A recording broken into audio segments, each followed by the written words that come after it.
اللهم صل صلاة كاملة وسلم سلاما تاما على نبي تنحل به العقد وتنفرج به الكرب وتقضى به الحوائج وتنال به الرغائب وحسن الخواتيم ويستسقى الغمام بوجهه الكريم وعلى آله. يا رب، كل سر مكشوف لديك وكل عيب لا يخفى عليك. ما أعظم شأنك وما أجمل ما نرى من واسع ملكك. يا رب، اجعل القرآن العظيم ملجأنا ودواءنا، واجعل حسن ظننا بك شفاءنا، فأنت ثقتنا ورجاؤنا. اللهم استرنا على وجه الأرض وارحمنا في بطن الأرض. اللهم اغفر لنا حين نقوم أمامك غدا يوم العرض.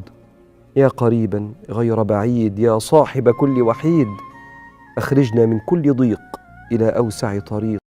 يا صباح الخير ويا صباح الطاقة الإيجابية وصباح النشاط وصباح المدارس وصباح كل حاجة حلوة. عاملين ايه؟ يا رب تكونوا بخير. النهاردة جايلكم فيديو كبير جدا عن الفيديوهات اللي انا بنزلها طبعا. المدة بتاعته طويلة. حبيت ان انا طبعا اجمع لكم في الفيديو ده الحاجات كلها اللي انا بعملها علشان نستفيد كده من بعض. وقبل ما نبدأ الفيديو، لو لسه اول مرة تشوفي قناتي ومش مشتركة فيها، ما تنسيش تشتركي في القناة وتكتبي لي كومنت قمر كده، وكمان تعملي لي لايك حلو كده علشان القناة تكبر بيكم. ويلا بينا بقى نبتدي الفيديو بتاعنا. انا الصراحة حاولت ان انا اجمع لكم كده شوية حاجات كنت عاملاها برضو قبل كده. بس قلت ان انتوا برضو نستفيد كده من بعض. هنا هعمل اول حاجة معاكم كيكة التايجر. حلوة جدا وبتبقى بتنفع جدا في اللانش بوكس، وكمان الاطفال كلها بتحب الكيكات والحاجات دي. ف يعني قلت ان انا اعملها كده، مش كيكه برتقان بس، لا، هعملها بكيكه تايجر علشان كمان الشكل بتاعها واللون بتخلي اصلا الاطفال يحبوها كده. فانا هنا حطيت كوبايتين وربع من الدقيق، وكيس بيكنج باودر، وكيس فانيليا، وكوبايه من السكر، وكوبايه الا ربع من الزيت، ومعلقه خل، وحطيت 2 بيضه، ومعايا طبعا معلقه من الكاكاو. انا الصراحه ببقى استسهل وبعمل الحاجات السايله كلها في الخلاط، بس كان عندي العجانه اللي هي الصغيره دي، بس الصراحه نوعها مش حلو يعني محبتهاش. بحس ان هي لما حطيت السكر وكده بهدلت لي المطبخ كله. فكنت اول مره ان انا اجرب فيها الصراحه. وكمان زي ما شايفين الدقيق بقى بتجيبه على الجوانب كده، مش بتلم العجينه كلها، فالصراحه ما حبتهاش. قلت بقى اطلع، طبعا انا بستسهل دي لان يعني قلت ان انا اجربها علشان لو هي حلوه خفيفه تحت ايدي كده، انما العجانه الكبيره الصراحه بتبقى تقيله جدا، ويعني حجمها بيبقى تقيل، وببقى مثلا مش عامله كميات كبيره. المهم بقى هنا شلتها خالص بقى، وقلت ان انا اعمل كده بايدي. طبعا كنت خلاص عملت الحاجات السايله مع بعض، وبنزل بيها بقى على الدقيق والبيكنج باودر، وبالمضرب بقى الكهربي او المضرب اليدوي بتبدأ ان انتي تقلبي كل ده. المهم كنت بقى زي ما قلت لكم ان انا هعملها لونين، اللي هو البرتقان العادي، وهعمل كمان بالكاكاو. انا طبعا حاطه لها كيس من الفروتو علشان يدي برضو اللون اللي هو البرتقاني. هحط بقى هنا معلقه من الكاكاو، وهبدا ان انا ازود كده شويه بشويه، علشان طبعا لو الخليط معايا مبقاش تقيل قوي. وهكون مجهزة بقى صينية هنا كده، واكون طبعا دهناها. المفروض تدهن قبل ما انا احط فيها حاجة زيت او سمنة كده من الجوانب، وترشيها بالدقيق. بس الصراحة انا نسيت الخطوة دي، بس الحمد لله طلعت معايا سليمة.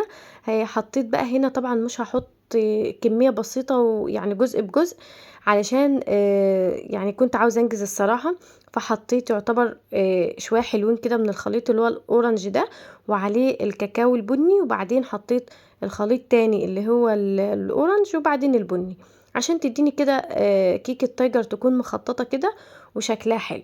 المهم زي ما قلت لكم حطيتها في القالب المدور ده، وعادي ممكن تتعمل في اي صينيه عاديه خالص. بس الصواني العاديه ببقى ازود شويه دقيق، يعني ممكن اعمل مثلا كوبايتين ونص من الدقيق، لكن الصينيه دي صغيره شويه، فبقلل الصراحه الدقيق علشان تكون خفيفه كده معايا.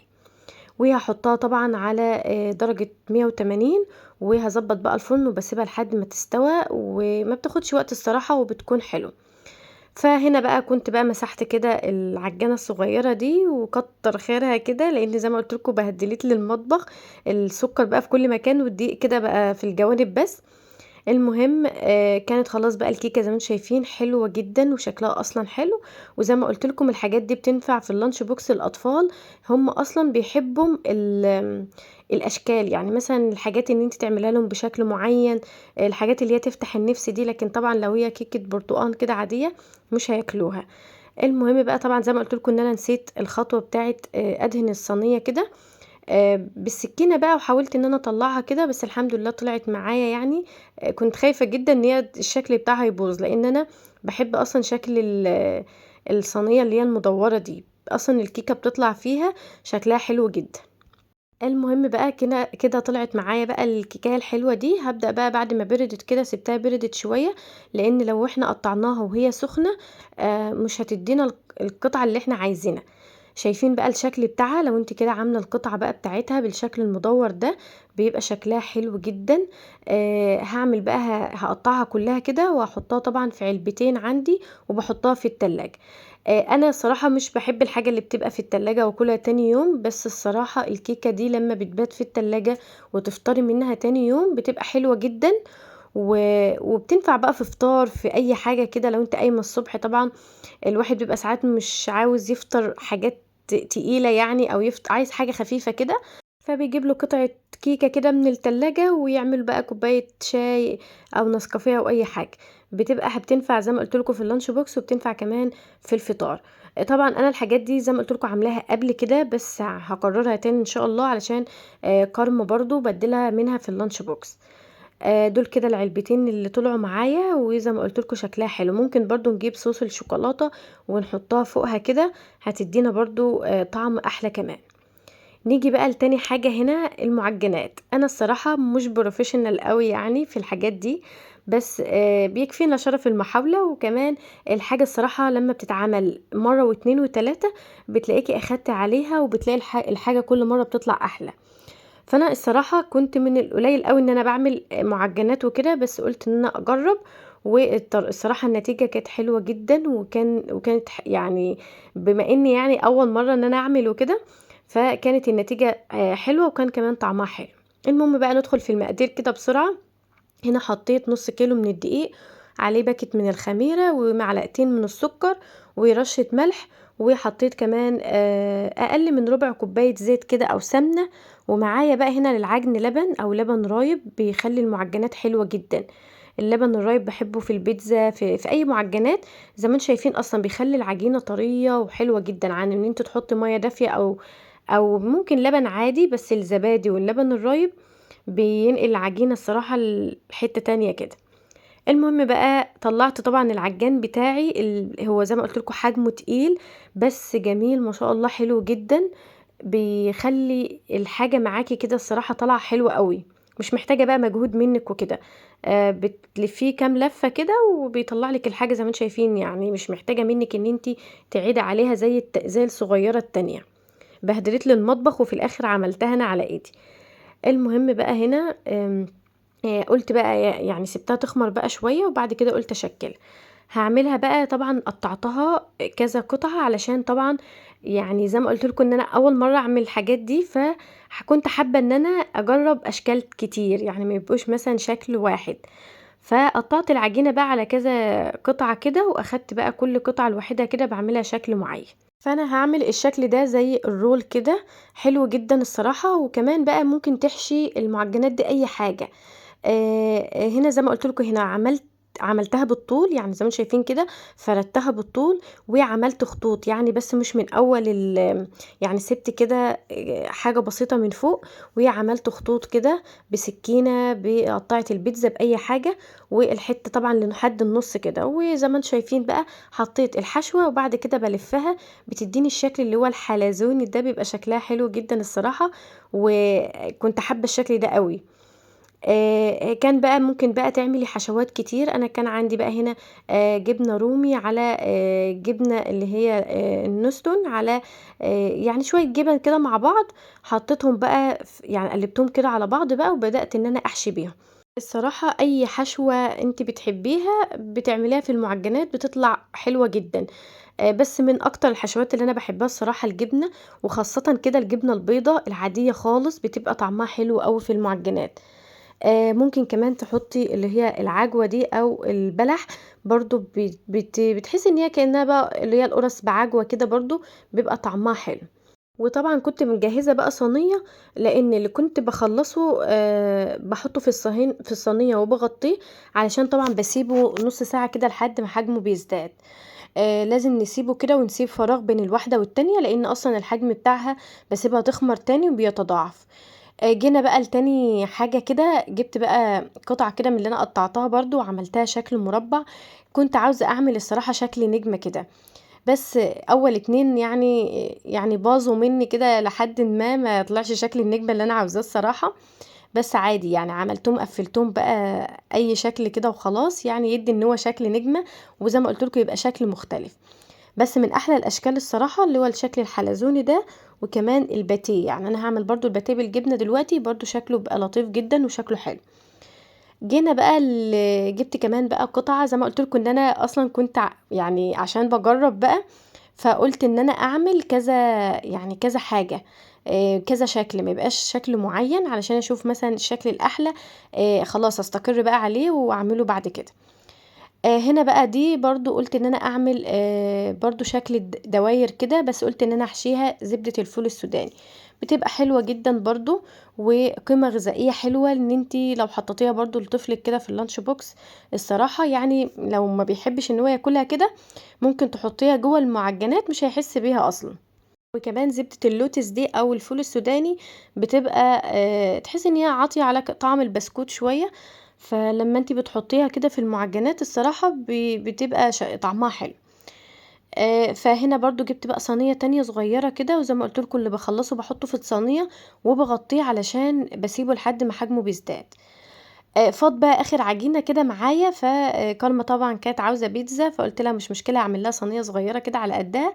وبرضو دي تنفع برضو في اللانش بوكس، لو انتوا اطفالكم مثلا بيحبوا البيتزا، ممكن تعملوها كده وتبقى حلوة جدا، وتتحط كمان في اللانش بوكس. والميني بيتزا برضو بتبقى احلى، لانها يعني بتبقى كل قطعة لوحدها كده، فالصراحة بتبقى حلوة. الحاجات دي كلها ممكن تعمليها وتحطيها عندك في الفريزر، وقبل ما يعني الاولاد مثلا لو انت مصحياهم كده الصبح وكده بتحطيها في الميكروويف، ما بتاخدش منك وقت الصراحة خالص، وفي 5 دقايق كده تلاقيها كأنك لسه عاملاها. المهم هنا بقى حطيت كده معلقة صلصة كده، وحطيت شوية من الجبن برضو على وش البيتزا، وقطعت بقى فلفلاية وطماطمايه كده، وحطيت لها شوية برضو من البهارات عشان يديلها طعم حلو، وهحطهم على وش البيتزا. يعني طبعا كنت هعملها حاجة تانية في معجنات تانية، بس قلت مش مشكلة اعملها لكارما، ان كارما كانت نفسها في البيتزا، فقلت برضو يعني بالعجينة ونفس المقادير تعملي منها اي حاجة، لان اصلا العجينة دي احنا عاملينها بلبن رايب وطرية جدا، وتنفع تتشكل اي حاجة الصراحة. في المقادير برضو نسيت اقول لكم ان انا حطيت بياض بيضة، وطبعا الصفار مرمتوش ولا حاجة، سبته وحطيت عليه بقى رشة من الفانيليا كده، و... وقلبتهم كده، وبدأت ان انا ادهن بيهم الوش بتاع المعجنات. طبعا ما اعملش ريحة زفارة ولا اي حاجة، بيدي لها لون حلو، لان الصراحة كنت بخاف من ان انا ادهن المعجنات بقى بالبيض وكده، كنت ممكن اعملها بلبن، بس قلت اجرب برضو، لقيتها عادي ما بتديلهاش زفارة ولا اي حاجة، لان احنا اصلا حاطين عليها فانيليا. هعمل بقى كلهم كده، رش عليهم بقى، بس بتاعه الفول السوداني دي اللي هي زبدة الفول السوداني، حطيت عليها بس كده رشة من السمسم برضو، تخلي طعمها برضو حلو. وهحطهم بقى الاتنين كده مع بعض، لان انا بشغل الفرن الصراحة، بحطها على الرف الوسطاني وبشغل بقى الفرن. يعني دي غلطة برضو مني، بس بعد كده ظبطتها طبعا، هتشوفوا دلوقتي. انا كنت هنا مشغلة الفرن من فوق وتحت الاتنين مع بعض، فاخد لون بسرعة من فوق قوي، يعني ممكن يغمق شوية، انا كنت حابة يكون لونه فاتح شوية، يكون ذهبي ما يكونش غامق كده. اما جيت بقى اعمل الباتيه، ما عملت بس فتحت يعني اخد لون بس من تحت، وبعد كده فتحت الشواية، اخد بقى الدرجة اللي انا عاوزاها وشيلته على طول. لكن طبعا الاتنين مع بعض ما بيلحقش ان هو يستوى، وبتلاقيه اخد لون بزيادة. وهنا بقى بوريكم كده كان طري جدا الصراحة، وكان طعمه حلو، مش بقى ما كانش ناشف ولا حاجة، بس كانت لازقة شوية بسيط بس في الصينية، علشان عشان لو الجبنة كانت سايحة جواه، فلزقت شوية في الصينية. هنا بقى طبعا اول ما بيطلعوا على طول بجيب بقى كيس كده ابيض، وبحط كل الحاجات دي فيه علشان طبعا ما ينشفش مني، أو بغطيه على طول بيطرى وبيبقى طعمه حلو جدا. هاحط بقى كله كده علشان ندخل بقى على الوصفة التانية.